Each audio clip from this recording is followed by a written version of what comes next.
failure by the 45th Division to retake the Aprilia factory on the 12th of February marked the end of the first phase of the battle for the Anzio beachhead. The Germans had eliminated the Campoleone salient and captured the factory and Carroceto, but their attempt to trap 3 brigade in the salient had failed.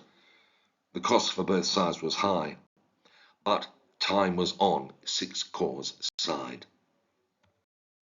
On the 13th of February, 167 Brigade of Britain's 56th Division landed at Anzio. Britain's 1st Division went into reserve. By the 15th of February, its sector was divided between the 56th and America's 45th Division.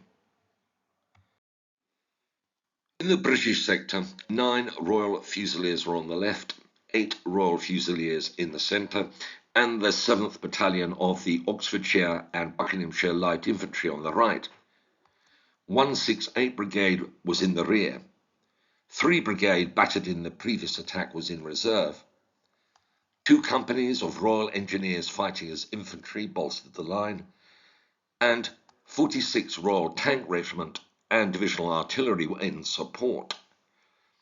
In the American sector, 157th Infantry was on the left, 179th Infantry in the centre, and the 180th Infantry on the right.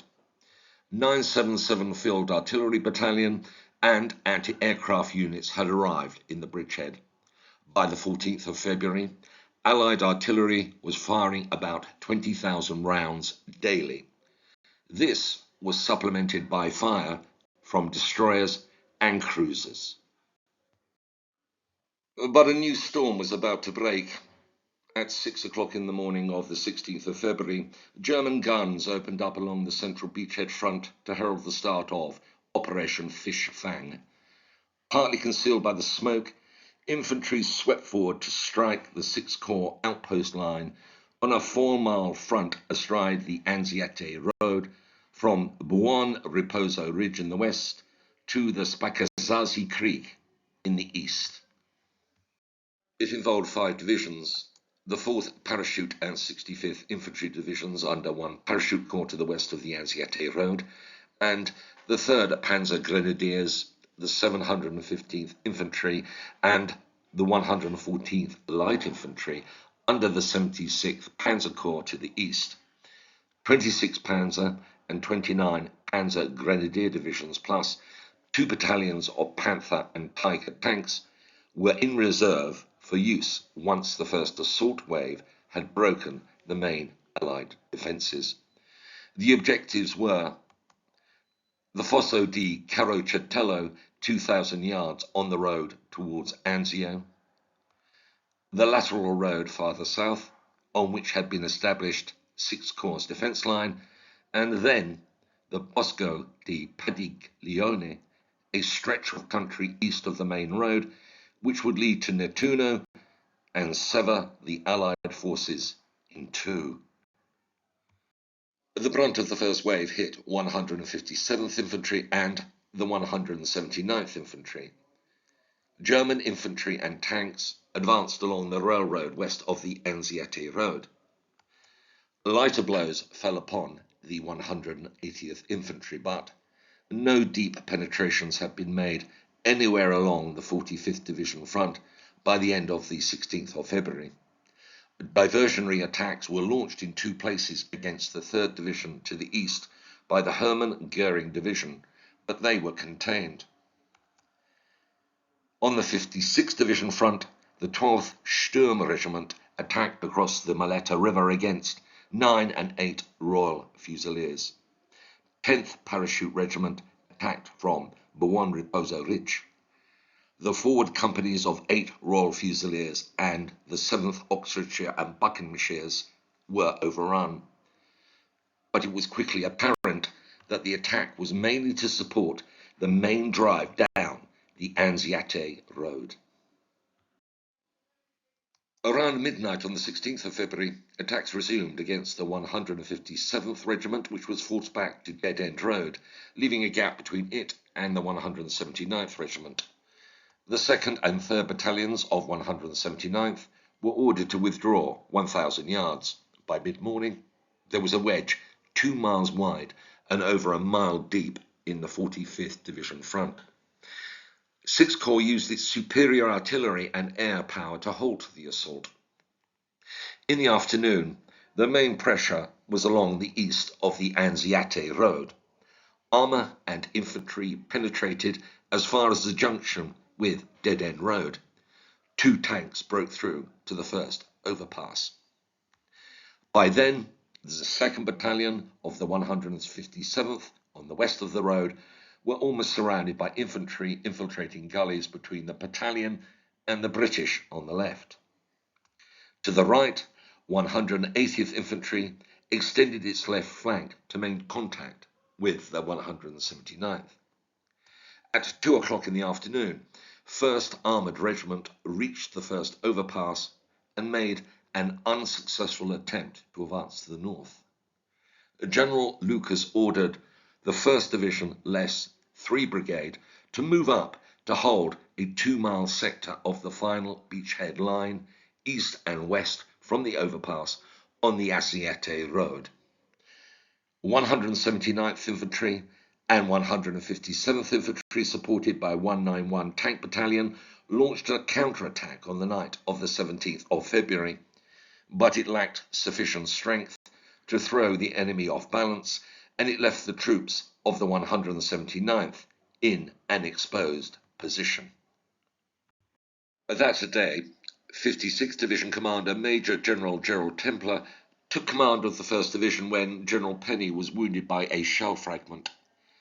General Truscott left the 3rd Division to become Deputy Commander of 6th Corps and was replaced by Brigadier General John O'Daniel. That night, the Germans moved up fresh units for a knockout blow. On the left, units infiltrated between the British and 157th Infantry.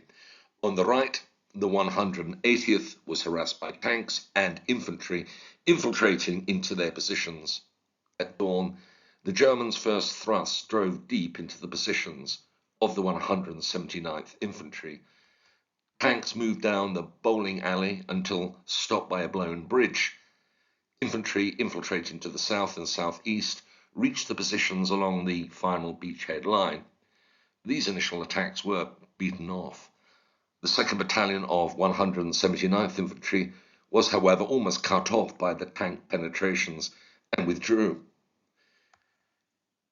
By the middle of the morning, all of 179th Infantry had been driven back to the final beachhead line. To its right, the 2nd Battalion, 180th Infantry, was attacked from 3 sides by tanks operating along roads east of the factory. At 2 o'clock in the afternoon, Colonel William Darby took command of the 179th Infantry. Its situation was desperate. The 3rd Battalion had been withdrawn. The 2nd Battalion was at less than half strength. Only the 1st Battalion was capable of organised resistance. The 180th Infantry on the right was still largely intact, but holding a long front. Many of the division's anti-tank guns had been knocked out or overrun during the fighting. 191 Tank Battalion and 645 Tank Destroyer Battalion has suffered heavy losses.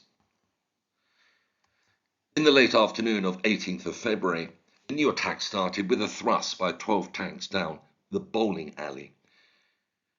By 6 o'clock, the fighting was general along the whole front of the salient. Attacks on the 1st Battalion of the 179th Infantry and on the 1st Battalion of the Loyals were repulsed by the 1st Armoured. By 9:30 that night, the Germans started to pull back. During the night of the 18th of February, the 45th Division strengthened its positions while 6th Corps assembled a counter-attack force. The 6th Armoured Infantry broke through to the 2nd Battalion of the 157th Infantry, which had been isolated. The 1st Battalion of the 157th Infantry was released from reserve to the 179th Infantry to relieve the 2nd Battalion, and the 3rd Battalion was reinforced. The 1st Loyals also used rear echelon troops to replace casualties. A company of the 1st Armoured Regiment moved up. The 180th Infantry were drawn back to a shorter line extending to the village of Carano, and measures were taken to prepare for German airborne landings in the bridgehead. The final German attack began at 4 o'clock in the morning of the 19th of February. 2 battalions of the 15th Panzer Grenadier Regiment, supported by tanks, overran the right flank company of the Loyals and penetrated to the lateral road. By 8 o'clock in the morning, the Germans were forced to withdraw. During that morning, tanks advanced down the Anzio road. 701 Tank Destroyer Battalion knocked out 2 Mark IV Tiger tanks. A final infantry attack down the road at noon was broken up by artillery fire. 6th Corps, meanwhile, had mounted counterattacks. At 6:30 that morning, 6th Armoured Infantry and 30th Infantry advanced along the bowling alley. They slowed due to fire from tanks and infantry, but at 1:30 in the afternoon the attack was resumed. After advancing over a mile up the road north from Campoleone, they headed west to cover the bridge across Spaccassasi Creek. At 4:20 in the afternoon of the 19th of February, the infantry reached its objective, but the main assault force was withdrawn during the night.